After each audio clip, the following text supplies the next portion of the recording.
Hi everyone, welcome to another Open Minds YouTube video. I'm your host, Christopher Balkrin, the creator of the Open Minds podcast, where I am attempting to explore with genuine curiosity the world's biggest topics. Well, Donald Trump has put forward his policy objectives for his 2024 presidential run, and I thought that this would be a great time to break down what he's proposing and share with you my questions, my concerns, and the way forward. So let's get right into it. And here are just some of what we will do when we become the 47th president, of the United States. Before I even arrive at the Oval Office, shortly after I win the presidency, I will have the horrible war between Russia and Ukraine settled. Look, that's a war that would have never taken place. Putin would have never done it, Okay, so Trump is actually in an interesting position here because the war in Ukraine is at a stalemate based on a lot of people, and a lot of research and analysis that's coming out. But what's more interesting is that the government of the United States has actually committed billions of dollars to Ukraine in fighting off Russia for military assistance. And Trump's whole premise in his first term as president was getting out of all these proxy wars that the United States was involved in. So it'll be interesting to see what the United States will do under a Trump presidency with Ukraine. In fact, I'll share with you the Congress Research Service. By the way, the Congress Research Service does an incredible job. Check out some of their research work. But Joe Biden has committed on August 10th, 2023, the Biden administration submitted a request for another $24 billion in fiscal year 2024. This is on top of the current $48.7 billion that is being supplied from in fiscal years 2022 and 2023. So given Trump's background in supporting proxy wars, I wonder, or not supporting proxy wars, getting the United States out of them, I wonder what his stance will be if he is president, what he will do with the billions of dollars that that's already been earmarked for Ukraine. So let's keep it going.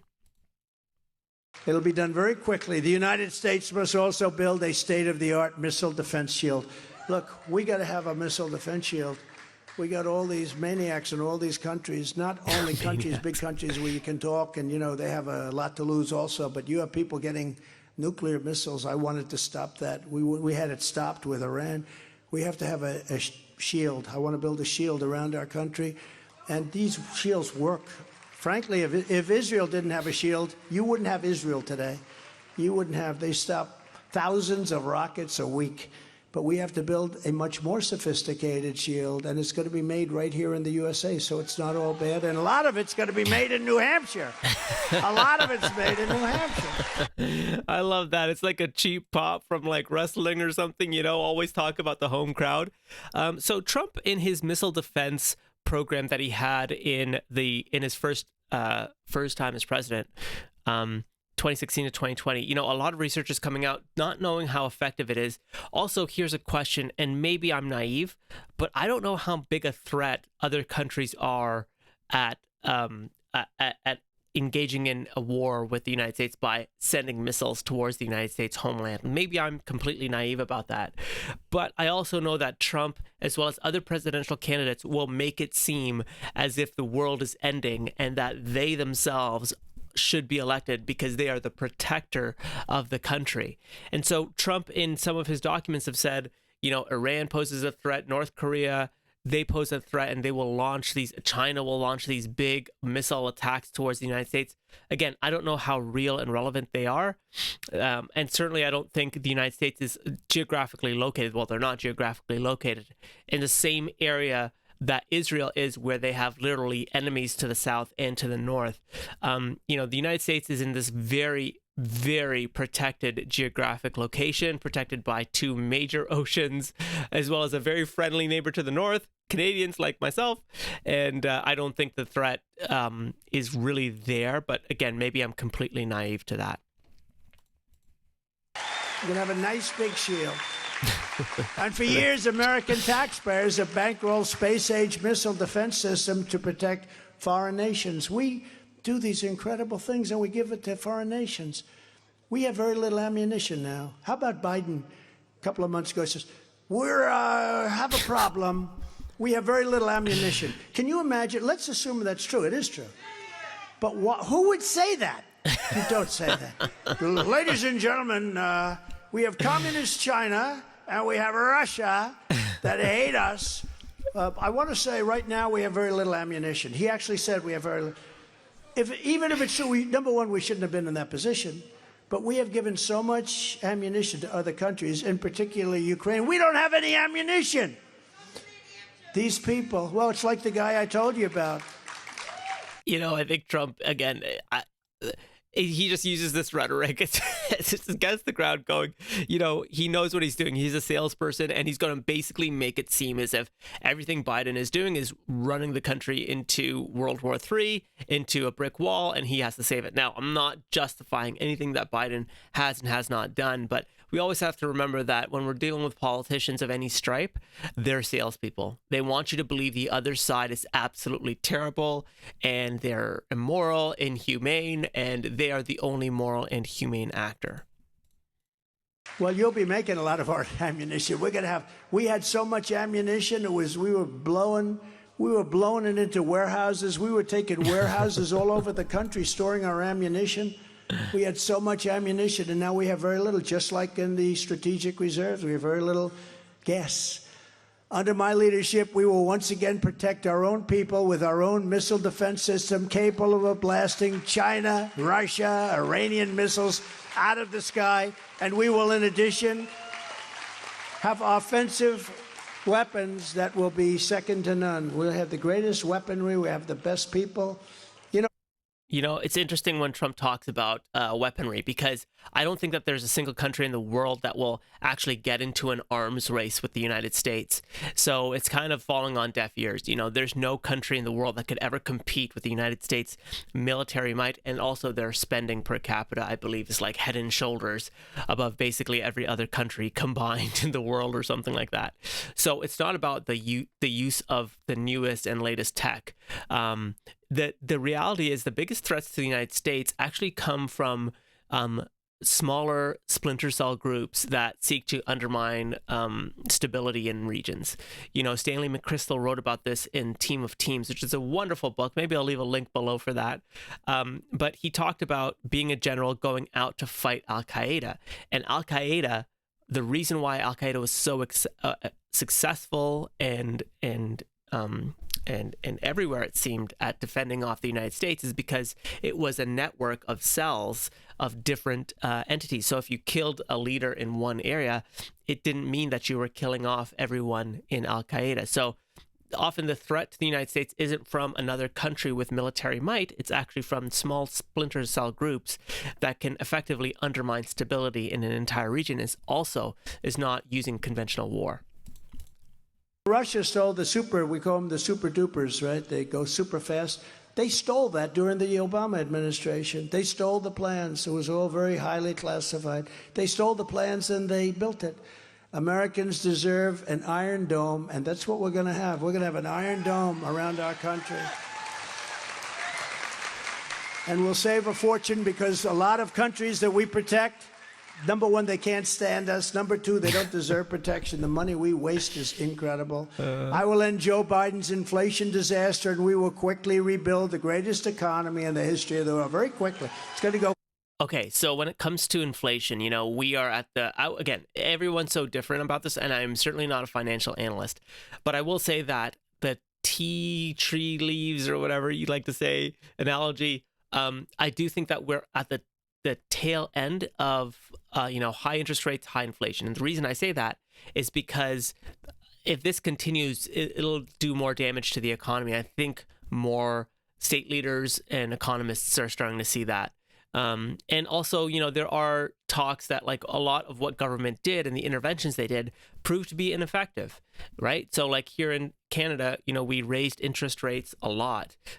We are, I believe, now in a recession. So we now need to get people to spend money again. And the only way you can start doing that, one of the only tools that governments have to do that, is by lowering interest rates. And so my sentiment is that over the next few quarters, we'll actually see interest rates stay or even go down slightly. And I think that Trump is just the right person at the right time if he were to get elected in 2024.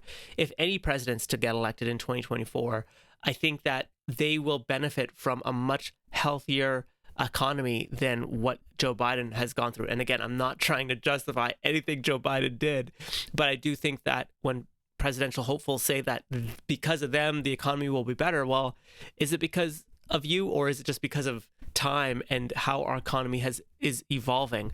I think whomever is elected in 2024 will benefit from a much more healthier economy, a much more balanced economy for sure. Fast, get ready.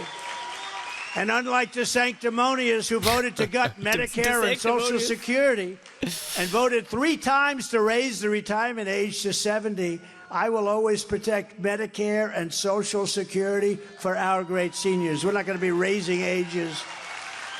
So, again, there's varying research and reports on what Trump did during his presidency to protect Medicare and Medicaid and Social Security.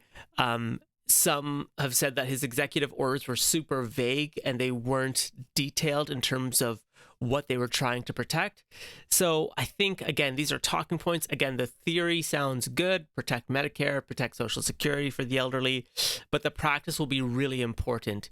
And similar to Obamacare, the Affordable Care Act, in theory, it made a lot of sense to a lot of people. But in practice, it actually drove up premiums specifically for the middle class in many states.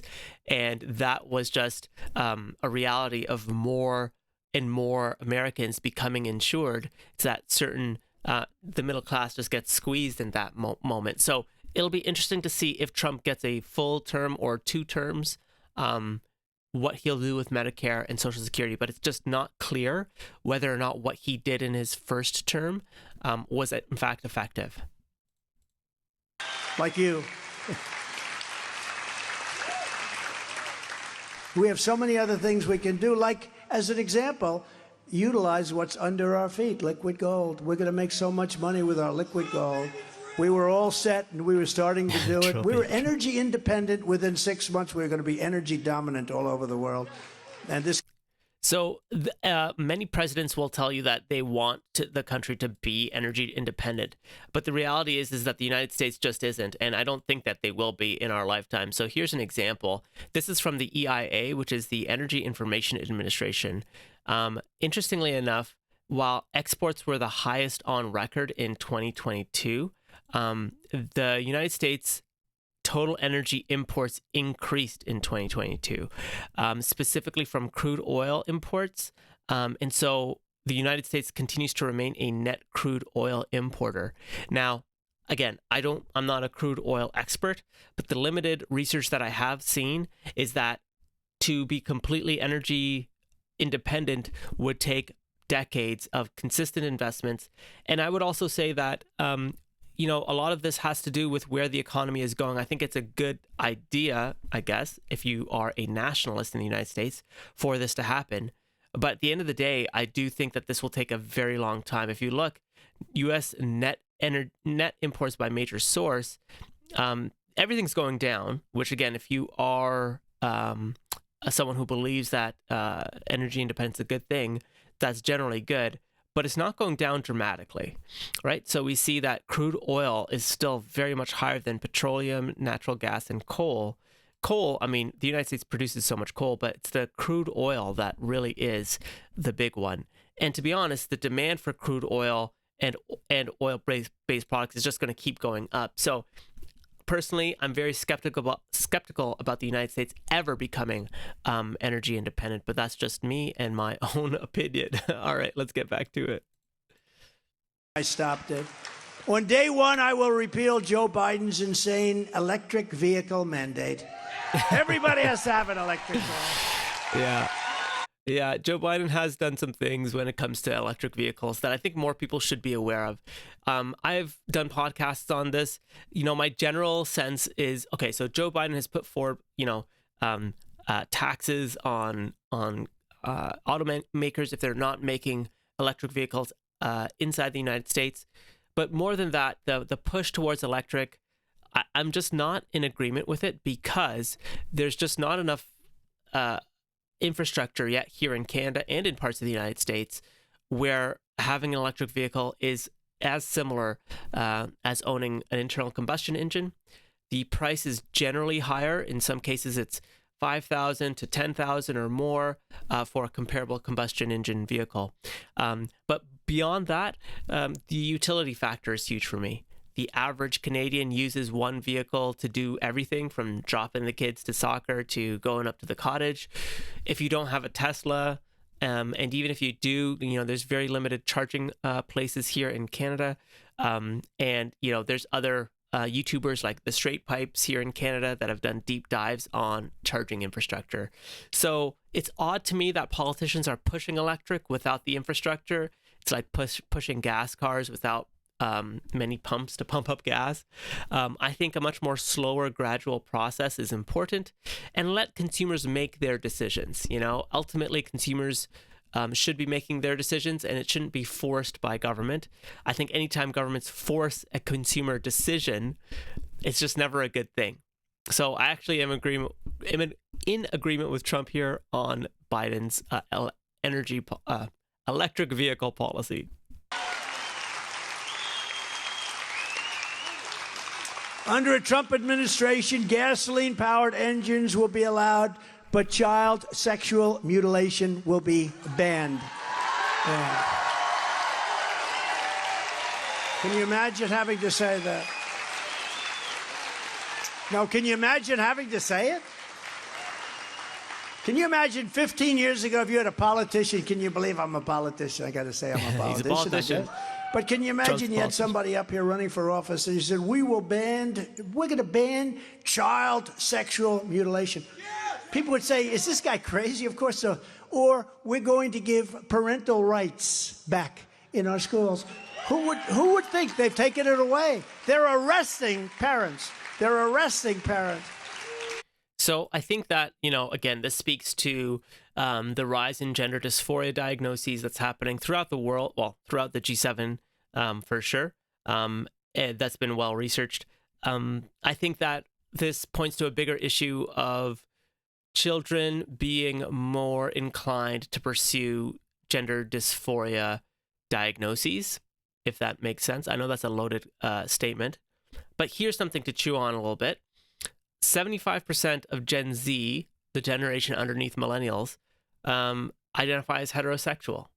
And so there are more children today, youth, I would say, identifying as non-heterosexual than ever before. And I think what's happening here too is, again, please check out my YouTube video. I'll put a link below my discussion with Ken Zucker, who's an expert on gender dysphoria. There's a process that needs to be followed. And I don't know what the process is like in the United States, but based on my conversation with Professor Zucker, there is a push by parents today to have, by some parents, to have their child diagnosed with gender dysphoria at the slightest indication that there may be gender dysphoria at play. Instead, there needs to be a consistent process to make sure that psychologists, doctors are involved so that the diagnosis is correct. Many times there's autism spectrum disorder, obsessive compulsive behavior. There's a series of other psychological behaviors that could be at play here. And that's what Trump's tapping into, right? Like, he's not fear-mongering, but he's pointing to this complex issue and whittling it down to, I'm going to ban child sex mutilation. Gender dysphoria is real. It happens to a percentage of the population. We just need to be clear who is impacted and who's not. And that, to me, is the bigger issue. I will also sign a new executive order to cut federal funding for any school pushing critical race theory, transgender insanity, and any other inappropriate racial, sexual, or political content on our children. So again, I think what Trump's doing here is, there's a lot of people who are concerned about the role of schools. And I did a great podcast with a professor about this. In my opinion, I think the role of the schools are changing. They're no longer the place where children just get educated. There is the encroaching of a social agenda or even a political agenda. It's one thing to treat others with respect, but things like critical race theory, etc., go a step further and talk about race as an indicator for someone's entire worth almost, or how we should work with people of different races. It is a very interesting philosophy and one that a lot of parents have questions about. Um, Trump uses inflammatory language about the trans community, saying trans insanity. I don't think that's necessarily helpful. But the bigger question here is, when you reduce or eliminate federal funding to schools like that are pushing this narrative, ultimately at the end of the day, it's the children that hurt. It's the children that don't get the quality education, they don't get the state funding or the federal funding. And that's the bigger issue here. I don't think that's the best approach. No, that is not the best approach to this. I think the better approach is using diplomacy with states on the pathway forward when it comes to navigating these tough challenges with students.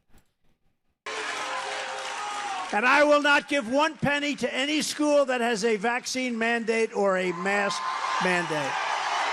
Yeah, I think that vaccine mandates, mask mandates are not good. I think those definitely encroach on the liberties of the individual, as well as children who are parents are the guardians. So if you mandate it for the child, well, what if the parents don't agree with that? So I do agree with Trump. These are very ridiculous policies.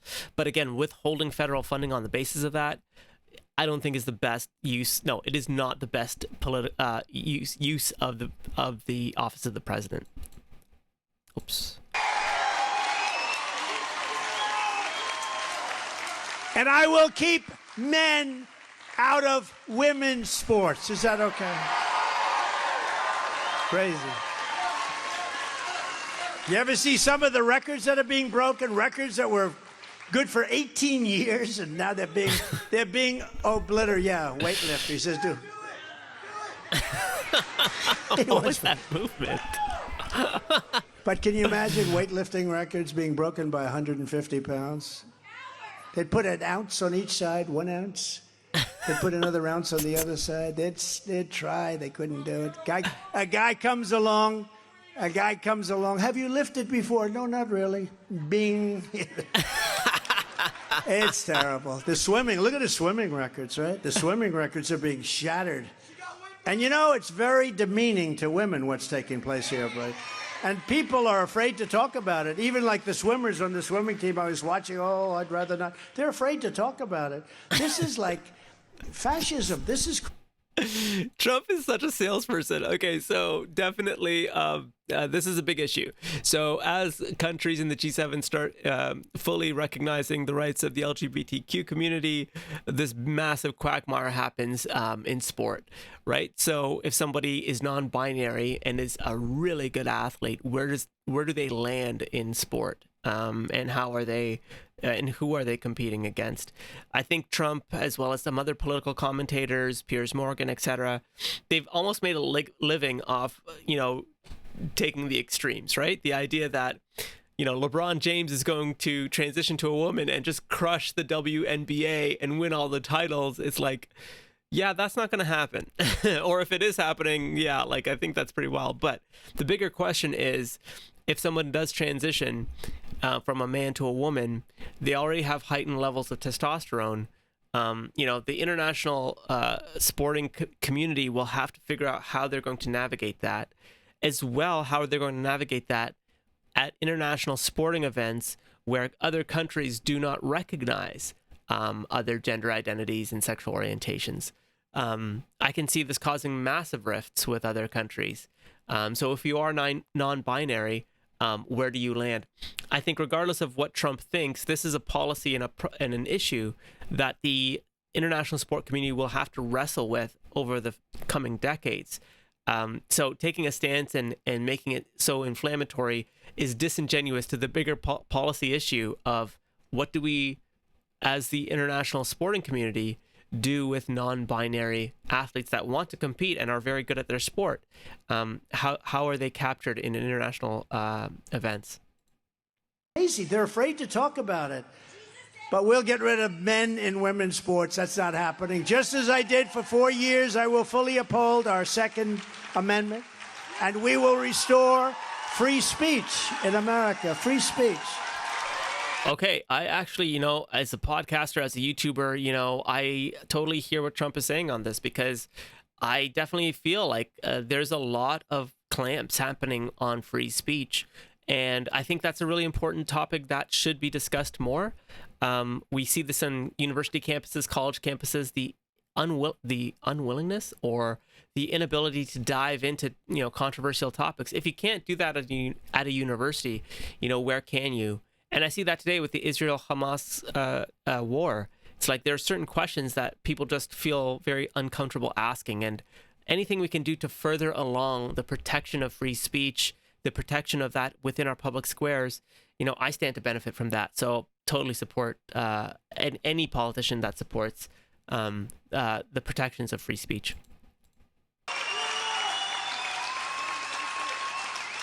And along with our borders, probably the most important thing of all, we will secure our elections. Because if you don't have borders and if you don't have fair elections, this country will not survive. No country can. Our goal will be one day voting with paper ballots and voter ID. But until then, Republicans, you have to get out in November. We have to do it twice a year. In January, we're going to do that. We're going to win the primary big. But we have to get out in November. We can't.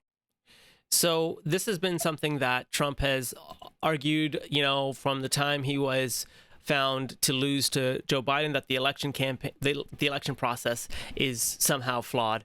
And, that's a whole other podcast, whole other video. But I will say a few things. One, definitely, I think voter ID is a bit odd in the United States.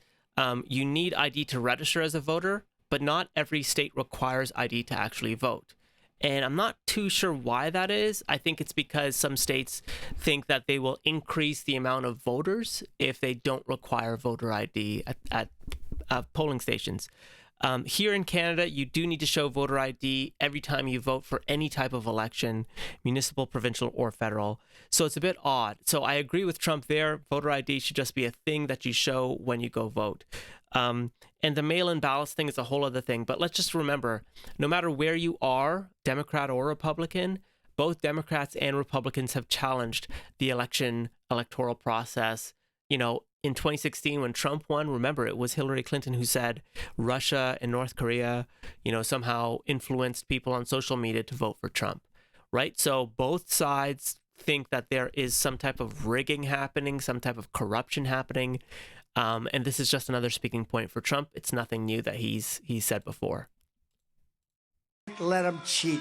The only way they beat us is going to be if they cheat. They can't beat us otherwise. They don't have the votes. We don't want to see those votes get manipulated. We don't want to get... The biggest problem, they're all saying about don't vote on Tuesday, vote early. No. The biggest problem is they make fake ballots, okay? That's the biggest problem. And a lot of Republicans are very naive when they don't say that. They say, oh, vote early, we want to build... No. The big problem we have to do, we got to stop fake ballots from being made. And if we don't do that, this country's in damn big trouble. This is what we must do in conclusion to restore our country to greatness. The USA is a mess. Israel is under attack. Our economy is cratering. You know it very well up here.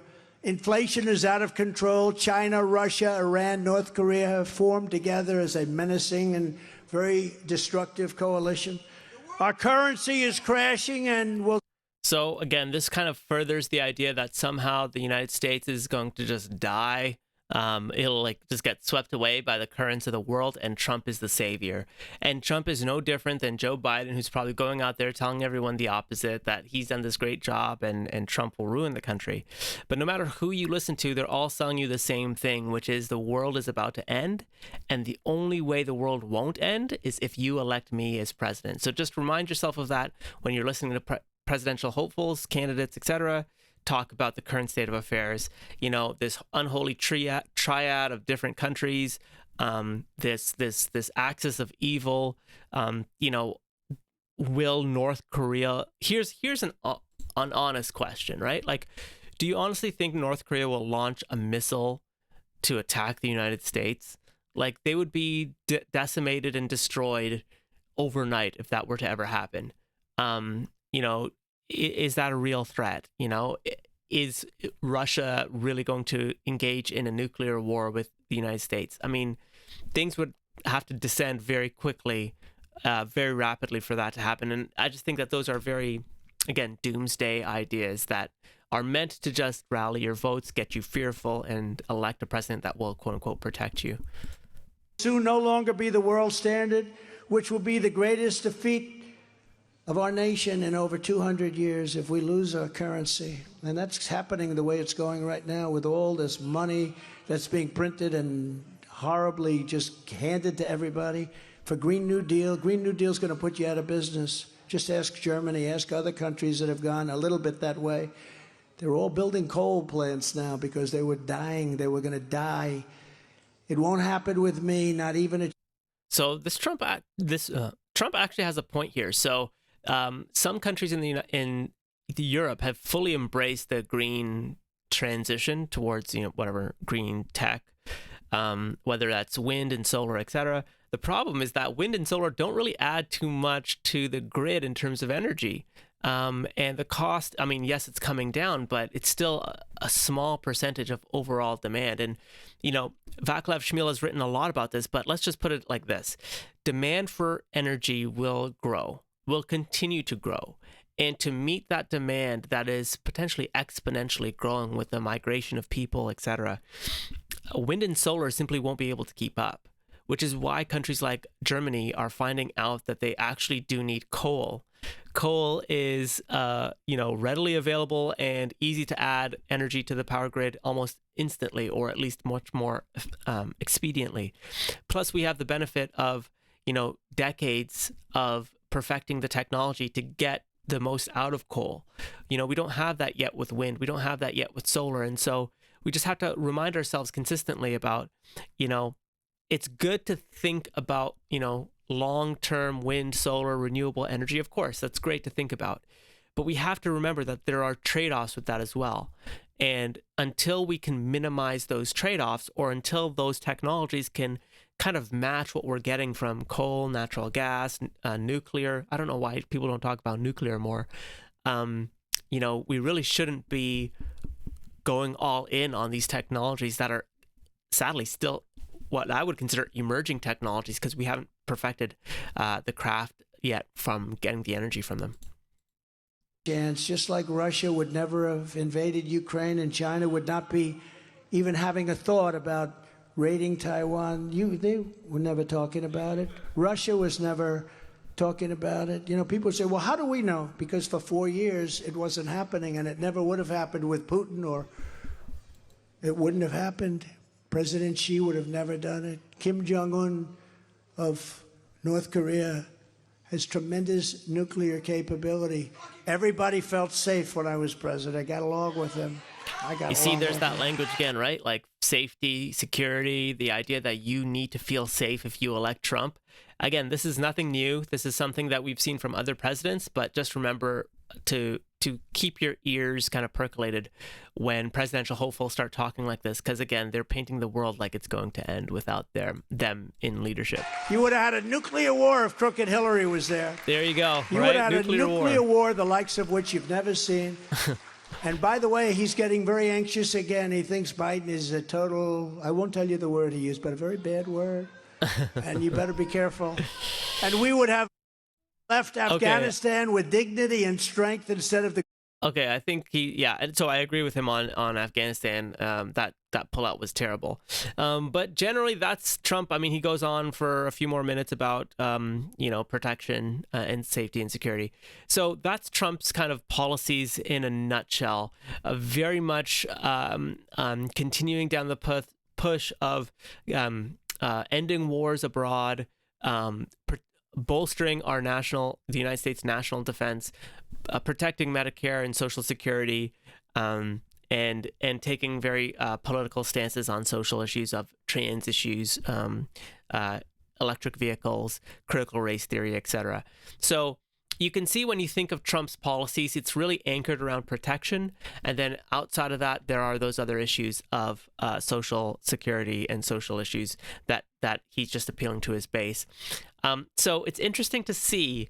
My final thoughts on Trump's presidency or his push for 2024 is this, and I'm going to leave this with you as kind of like a final thoughts to kind of mull over. You see, in 2016, Trump was the outsider. He was that like kind of rogue presidential candidate who was really hard to pigeon down as Republican or Democrat or independent. He was very much against the political establishment, talking about he bought and paid off all of them. And, fast forward to 2024, and Trump is a politician, and he's part of the Washington elite, even if he doesn't want to believe that. After leaving the presidency, you're still in those circles, and I think the other thing to this is people know what they're getting with Trump to some extent, unlike before. People didn't know what they were getting with Trump, and they were so used to like these polished politicians that here came this guy out of left field being like, what are we doing today? So that mystique is kind of gone now with Trump. So once that mystique is gone, what policies does Trump have that are truly different than some of the other presidential hopefuls? I've been studying Vivek Ramaswamy's campaign, and a lot of his policies are very similar to Trump's, but he doesn't have that kind of bombastic nature to him. Nikki Haley as well, some of the others, DeSantis, Mike Pence, you can see some policy similarities. Of course, there's policy differences, but they all don't have Trump's bombastic nature. And, I know the polls show Trump like well ahead of basically everyone, but I wonder if voters will want that bombastic nature again, especially if they know they're going to get similar public policies from some of the other candidates without that extra stuff. It might have been good in 2016, but are people ready to go back to that in 2024? I'm not sure. I'm a bit critical of that.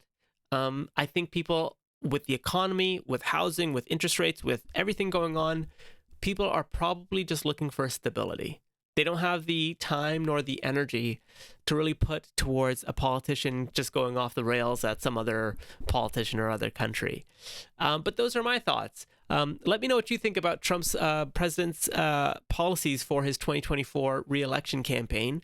I didn't find any of his stances surprising, but it will be interesting to see how voters warm up to Trump, if that's possible, or if they will flat out reject Trump as well, because they're just in a state of complete shock with the way in which the economy is going, and they just want some stability in the Oval Office. Let me know what you think in the comment section below. Like, share, subscribe, and I'll definitely catch you in the next one. Thanks, everyone.